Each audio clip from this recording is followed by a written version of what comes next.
ku zuba ryinshi Nyamirambo Pyramide FC yo mu gihugu cya Misiri ikoze imyitozo ikomeye cyane, ikoze imyitozo kataraboneka, imyitozo agaragayemo amasura hafi ya yose. Raka kanya ngiye kubabwira byinshi byaranze no myitozo, byinshi byaranze Pyramide ku munsi wa mbere hano mu Rwanda, ku munsi wabo wari uteye, ese batembereye hehe, ese mbere yo kujya mu myitozo nibe bikorwa babanje gukora kugira ngo babe bameze neza, imitsi yabo irambuke, kugira ngo bakore imyitozo iryoshye cyane, kugira ngo bakora imyitozo kwitegura ikipe ya PLFC umukino bafitanye nayo ku munsi wo kuwa gatatu ku isaha ya 8 kuri Kigali Play Stadium. Akaba ari nayo mpamvu nyamukuru yatumye bakora imyitozo izuba ryaka rwose, kugira ngo babe bimenyereza ikirere cya Kigali ku zuba. Uko biri kose ku munsi wo kuwa gatatu ntabwo isaha ya 8 Kigali izuba rizabura kuba ari ryinshi cyane. Akaba ari mpamvu rero nyamukuru twavuga yatumye ikipe ya Pyramide hitamo gukorera imyitozo kuri Kigali Play Stadium ku isaha ya 8, ari nayo masaha bazakiniraho umukino wa CAF Champions League round ya mbere uteganyijwe kuwa gatatu. Nkuko nababwiye, akaba ari Pyramide yo gukina no mukino, akaba je kudefanda igikombe yatwaye umwaka ushize, dore ko ariyo kipe yatwaye CAF Champions League, akaba yitwaye neza cyane rwose, tsinze ikipe ya Mamelodi Sundowns zo mu gihugu cya Afrika y'Epfo. Byumvikana ko ari ikipe yatwaye Champions League, kubisa ikipe ikomeye cyane, kuko kubona ikipe nka Pyramide tsinda Mamelodi aba ari ibintu bitoroshye cyane. Gusa yaje kuba yatwara kino gikombe cya CAF Champions League. Rero nk'ibisanzwe cyangwa se nkuko tubizi, ikipe yatwaye Champions League yigarutse mu idushanwa, amahirwe menshi n'ubundi niyo ibiki afite, nkuko n'ikisi ba bimeze. Ikipe yatwaye ikisi n'itegeko yigarutse mu idushanwa, yigarutse mu kindi kisi, amahirwe menshi aba ari ayayo yo kuba yakongera kwegukana icyo gikombe cy'isi. Rero byinshi bigiye bitandukanye ngiye kwigarukaho kano kanya, kugira ngo mukomeze munezerwe neza cyane, mukomeze mwishimire ibyo Imbuto ya Update News iba yabateguriye.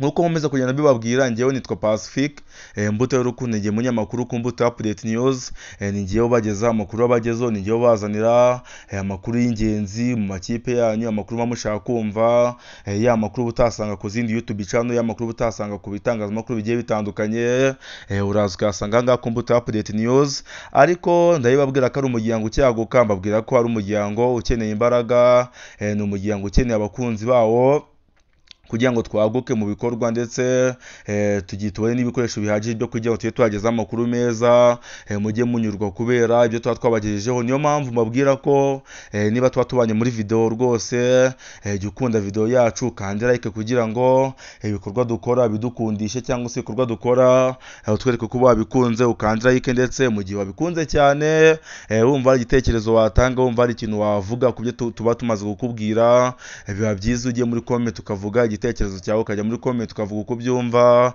ugatanga igitekerezo cyawe, ukavuga icyo tugomba guhindura, ukavuga ndetse n'ibyo twakongeramo imbaraga, ukanadushima, nabyo tuba tubikeneye, ndetse no kutunenga nabyo tuba tubishaka, kuko iyo unenze umuntu buriya aba ari byiza cyane, kuko wabona aho kuri izindi mbaraga.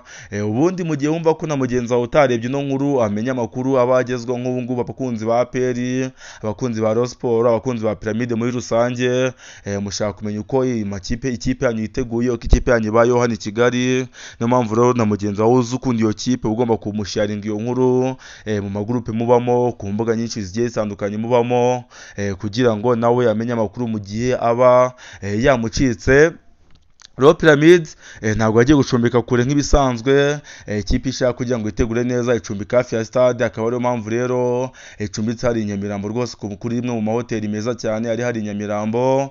Si byiza kuba navuga hoteli kuko hari impamvu nyinshi zatuma nayivuga, ariko ni hoteli nziza cyane iri hari i Nyamirambo. Rero kuri uno munsi ku isaha 4 byumvikana nk'abakinnyi bageze mu Rwanda mu masaha y'ijoro, kuko bageze mu Rwanda ejo mu masaha ya 11 rwose. Byahise byumvikana ko bagomba kuruhuka, babyutse hakiri kare ku isaha ya 4 rwose, bari batangiye gutembera umujyi wa Kigali mu kunanura imitsi, baratembera karitsiye z'Inyamirambo barazitembera, ndetse uko amasaha yagendaga yicuma bagendaga begera kuri stade kugira ngo igikorwa nyamukuru cyari giteganyijwe kuri uno munsi kuri gahunda yabo gitangire.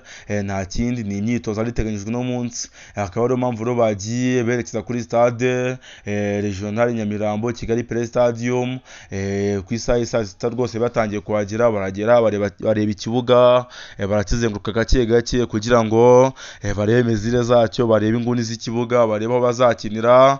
Rero ku isaha y'isa munani nibwo imyitozo nyamukuru yatangiye, dore ko isaha y'isa munani impamvu ari imyitozo yatangira nuko iyo saha ariyo bazakina umukino wabo n'ikipe ya APR FC ku munsi wo kwa gatatu. Nababwiye ni umukino ufitanye na APR FC ku isaha y'isa munani kuri Kigali Play Stadium. Rero ku isaha y'isa munani kuko ari nayo saha bazakiniraho, akaba ari nayo saha bemererwa na CAF ko bakoraho imyitozo.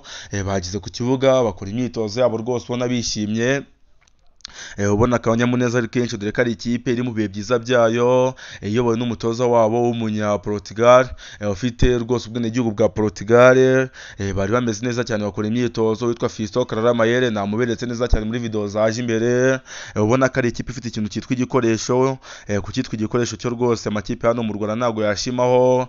Ubona ko ari ikipe iba yateguye, ni ikipe ifite kila kit, ni ikipe ifite ikintu cyose gikenewe kuri yo.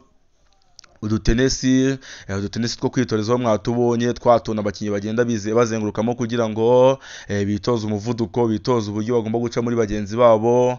Mwatubonye neza cyane ko ikipe ya Pyramide yatumanukanye hano i Kigali.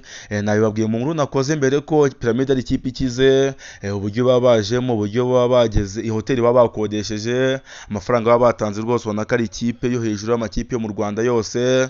Ni urwego rudafite aho ruhure n'urw'amakipe y'inanga mu Rwanda. Nk'ubu ngubu buri munyarwanda wese, buri munyamupira ntihabura kukubwira ko ikipe favori kuri match y'ejo yo kuwa gatatu ari Pyramide. Urebye uburyo imaze igihe yitwara, urebye uburyo iba yiteguye, kuvuga ko ariyo favori imbere y'ikipe ya APR FC ntabwo umuntu aba abeshye. Gusa no ku ruhande rw'ikipe ya APR FC umutoza yatangaje ko biteguye neza cyane Pyramide. Umutoza yatangaje ko abara babazi, umutoza yatangaje ko abakinnyi be rwose yizeye neza ko kuri Pyramide bazahangana, yizeye neza ko APR igomba kuzabona resultat nziza hano i Kigali. Kandi n'imyiteguro ya APR ni myiza cyane kuko nk'ikipe yafashe match kayishyira ku isaha y'isa munani. Turabizi ko abarabu gukinira kuri tapi ari ibintu bibagora cyane, niyo mpamvu bafashe umwanya bakitoreza kuri tapi.